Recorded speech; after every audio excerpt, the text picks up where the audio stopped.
Hi guys, this is Alea Jen and welcome back to my YouTube channel. So kung nakasubaybay kayo sa video ko, may sinabi ako sa inyo na meron akong nakita pang isang termination letter dito sa bahay ng amo ko. And hinaantay ko lang na patayin nila yung CCTV para matignan ko kasi nga nandoon mayroon CCTV. So pinatay ng amo kong lalaki kaya nahalungkat ko kaagad. So nakakita na pala ako ng dalawa. So una is yung babae, 2 years siya mahigit. So, parang 2020 siya dumating dito. And, ayun, nakatapos siya ng 2 years contract and nag-extend siya ng 1 month lang. So, yan, isa. Pangalawa is, nag-break siya ng contract, 2 months lang siya. Kasi nga, hindi niya rin kinaya yung nangyari, hindi niya rin kinaya. So, nag-break siya last November 2022. And then, nakakuha sila agad ng amo ng katulong. Guys, yung amo ko madali lang makakuha. 2 months lang. Kaya pala 2 months lang umalis na ako. Naka-flight na ako dito. Nirarush niya. Malakas yung kapit ng amo ko sa agency. So, isang agency lang yung kinukuhanan niya always. Kaya sabi ng agency ko sa Pinas nung nagpa-process ako, sabi niya, yung agency sa Hong Kong, si Donna yung pangalan. Si Ma'am Donna parang obsessed sa'yo, sabing gano'n ng agency sa Pinas. Parati kanyang tinatanong, parating pinapalua, parating kamusta ka na, ano na process mo, ganyan. Kailan ka makakapag-flight? Parating niyang tinatanong, yung pala, parang dinadagdagan ng amo ko yung bayad para mapadali yung pag-alis. Kasi 'di ba, dapat 3 months yung alis ng mga OFW or mga katulong galing Pinas. Pero ako, 2 months lang. Buti nga kamo, pasalamat lang siya kasi sumabay din na mabilis din yung process ko. May pera din ako para tapos na ako lahat sa TESDA ko, natapos ko na lahat. Alam mo yung kahit may trabaho ako, pinagsasabay-sabay ko yan para lang matapos ko lahat. So, November nag-break contract yung babae. So, hindi ko alam yung pangalan pero parang Mariabel. Ayan. So, ang ano niya is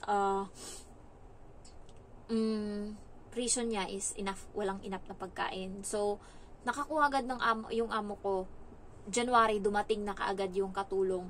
Kaso guys, hindi na kinaya ng katulong. Yung bagong katulong, March, katapusan, nag-end na naman ang contract. Nagpasa na naman ng termination letter. So, January siya dumating, kasi November, katapusan, tapos December. So, January is dumating siya, February, March, 2 months lang siya, 2.5 months. Yun, tama yung sabi ng amo ko, 2.5 months. Nagpasa siya ng termination contract. And nandito, may picture ako kung anong sinabi niya. Nilagay niya dito yung ginawa niya pala guys is bond paper lang yan siya. Sinulat niya lang. So, ilalagay ko siya dito sa thumbnail para makita nyo yung example ng termination letter. So, Dear Ma'am Ho Kaman Ami, sabi niya, I, Marvina P. Saldain, wish to terminate my employment contract as a domestic helper under the Domestic Helper Contract 2222 effective on March 28, 2023 by giving you 1 month notice. And then, the last working day will be on April 28, 2023. Reason for termination, better opportunity. Going back home for a teaching position. Yun yung nilagay niya. And then, ayun, pinirmahan ng amo ko, 2023, pinirmahan. So, yun na yung process. Naalala ko guys, March 28. March 28, as in, March, katapusan niya din ako in interview. Alam ko 30. Tignan ko 2023, hindi ko alam kung mababalikan ko pa yung calendar. Pero, March 30, kasi nga, March 29 dapat yung ko noon, yung interview ko sa kanya. Ang galing ng timing. Kaya sabi ko sa inyo, kapag gusto ni God, ibibigay sa inyo. Kasi ang galing ng timing. Kung kailan nagka-employer ako, March 28 sa King's Manpower. Ako nun nagtetesda ako. And then, March 29, nag-message sa akin yung agency sa Pinas. Sabi niya, may employer's interview daw ako, alas 10 ng umaga. So, gabi niya yun message. So, alas 10 ay alas 2 ng hapon. So, nang pag-message niya, naghanda ako kasi naka-duty ako noon. So, sabi, i-move daw. Friday kasi yun, minove ng Sabado. Sakto, Sabado, alauna na ng hapon yung pasok ko sa mall. Kaya, alas 10, gising na agad ako. Tapos, ayun, tumawag agad tong babae, tong amo ko. Tumawag agad. March 30, alalang-alala ko. Kaya June 2, nandito na ako sa Hong Kong. 2 months in 2 days lang nandito na ako. Dapat nga, katapusan. Pero yung ticket is hinanap nila yung medyo mura. So, yun, 2 months lang yung process ko. And, yun nga, magaling sila. Kasi, March 28 nagpasa yung katulong. March 30 siya kumuha. Pero maagad, as in-interview niya ako alas 10 ng umaga. Alas 2 ng hapon, nalaman ko na natanggap niya ako and pumirma na agad siya ng kontrata. Ganun siya kabilis. Process agad.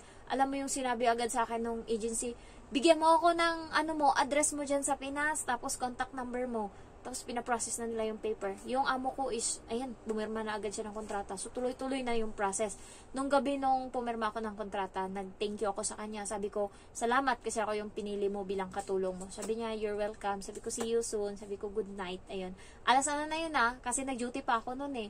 So alas 10 ako nakauwi. Alas 11 ko na minessage yung amo ko and gising pa siya nung time na yun. Tapos, yung nabayaran ng amo ko sa katulong is nandito din. Inano ko lahat. Alam, detective tayo, chuchu. So, meron dito, naka-print or naka-computerize. Ayan. So, siya na din gumawa. Meron kaming printer dito sa bahay. So, ang binayad ng amo ko, lahat-lahat is 2,470. Kasi nga, yung binayaran lang is April 16 na sahod hanggang April 28. So, parang mga 12 days lang yung binayaran sa kanya. Kasi nga, yung sahod niya is 4,730. So, 4,730 ako ngayon. So, tawag nito, nag-start siya is, 12 days lang yung binayaran sa kanya. And yung sinahod niya dun sa 12 days is 2,050 Hong Kong dollar. Tapos, annual leave niya is 2 days. Buti nga may 2 days pa siya 2 months lang siya dito. 2 days, so 311 yon. Tapos, number of food and traveling allowance, homeward bound is 100 Hong Kong dollar. Tapos yung ticket na one way from Hong Kong to Manila. Kaya ang nabayaran lahat is 2,050 plus 311 plus 100. So, ang nabayaran lahat is 2,470. Yun. And then, nagpirmahan na sila. Tapos, umuwi yung katulong, 2,470. Tignan natin kung magkano yung 2,470. 2,470 times 7 equals, 2,470 times 7 equals 17,290 yung nauwi niyang pera sa pera natin. 17,000 pesos. So, maliit na halaga guys. Hindi niya lang siguro nakuha yung loob ng amo ko. Kasi nga, sa pagkain dito, ito ka talaga susuko. Kaya siguro feeling ko, ang galing-galing ko, ang tapang-tapang ko. Kasi nga, nakayanan ko sila, dalawa yung magkasunod na 2 buwan lang dito. Pero pagdating sa akin, hindi niya ako kinaya. So, hindi ako susuko. Ang dami kong pangarap Kahit na lumalaban ako, kahit na palaban ako dito, kahit na nakikipagbardagulan ako dito, hindi ako susuko. Hanggat talagang hindi away na rayo talaga yung mapag-anuhan namin. So, kapag mga sisimangot-simangot lang, okay lang yun sa akin, bahala ka dyan sa buhay mo. Ganun yan sa isip ko. And basta yung bata, always lang kami ng bata, una, mahirap talagang anuhin yung bata dito sa bahay. Salbahe siya, sinungaling, iyak siya ng iyak. So, ito yung pinaka-struggle ko talaga nung bago ako. Sa mag-asawa, wala akong problema. Sa bata lang talaga. Pero makuha mo yung loob ng bata, siya na mismo yung magsasabi sa amo niya sa amo ko na hindi mo siya papalitan. Dito lang siya. Sabi niya nga, natatawa na lang yung amo ko, naglalaro kaming dalawa. Tapos, sabi niya sa papa niya, kasi nga, bolang maliit. Sabi niya, Daddy, muntik na babasag ni Jen yung monitor ng computer mo. Pero nandun yung amo kong lalaki sa harap ng computer. Ang layo, guys. Ang layo. Lang talaga siya. Tapos, sabi niya, and then Jen is going to pay me $1,000. If not, and then 1,000 years, she's going to stay in our house. Even if I am die already, she stay here. So, natatawa na lang talaga yung amo ko. Kahit yung amo kong babae nasa loob, natatawa na din.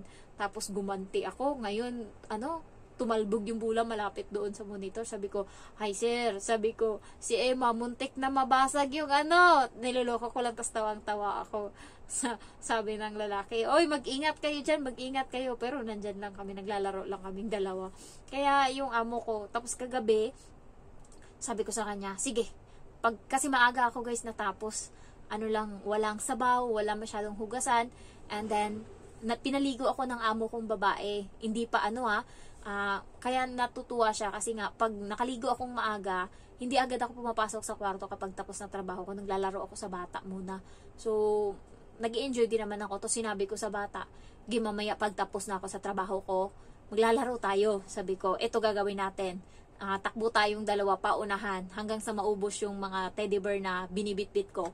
Ayun, so sinabi niya sa amo ko na maglalaro kami mamaya pagkatapos. Sinabi ni Jen, ganito yung lalaroin namin, ganyan. Tapos natatawa na lang yung amo ko. So pagkatapos nga nilang kumain, parati na siya, pinatay niya kaagad yung TV. Kahit na nanonood siya ng Peppa Pig, pinatay niya kaagad. Sabi niya, "Let's go Jen, we play now." Sabi ko, "Hindi pa ako tapos, kita mo may hugasan pa ako, tapos pinatay mo na yung TV. Di, hindi ka na makakapanood." Tapos tawang-tawa yung amo ko. Tapos always siya akong pinupuntahan sa kusina. Sabi niya, ilang minuto na lang, matatapos ka na." Sabi ko, 10 minutes, saglit lang. Tapos bumalik. 1 minute na lang. Ay, binilangan na ako. 1, 2, 3, 4, 5, 6. Hindi, 2 minutes. Nagbibilang ka, mabilis. Sabi ko ganun. Tapos natawa yung amo kong babae.